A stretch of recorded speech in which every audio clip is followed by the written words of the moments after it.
来继续正大消息，来看立法院强势通过国民党版本的财政收支维分法的修正案。行政院长杜英泰昨话讲，要全面来应战。今仔日杜英泰是再度发表着强硬谈话，伊讲国家本来是无破病，是国会甲中央政府抽货，国摕唔着药啊，互中央来硬吞。讲若是按照这款修法的版本，每年的预算，行政院根本都编不出来。刷落去即阵的时阵，杜英泰甲布昆萁爆发着激烈的口角。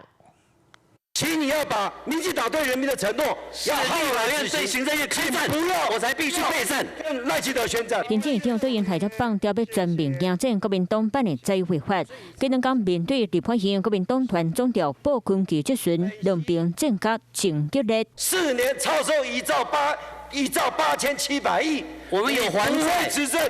就请你下台，请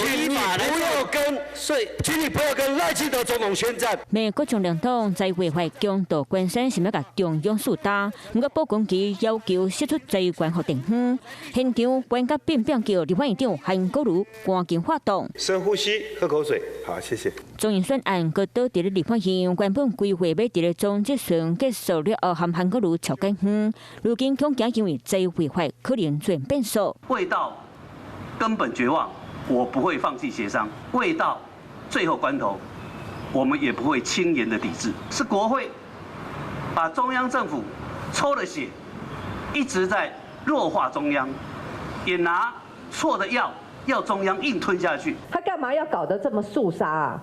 所以现在是怎么样？他们是准备来大举的攻城略地来抢钱了吗？那杜英泰嘛强调，伫咧20号议会地通过原版财会法，上到立法院审议。不过民进党烦恼上立国会可能面对叫按下，恐惊和高府委员审查有问题。我们如果完全接受这样一个修法的话，明年的中央政府总预算会举在5600亿，行政院编不出来这样的预算，无法编列，不得违法编列。各一摆喊话，行政院会个保留协商，不过嘛爱在野党唔通翻查假立场，调野为财会法修法继续吃薄饼。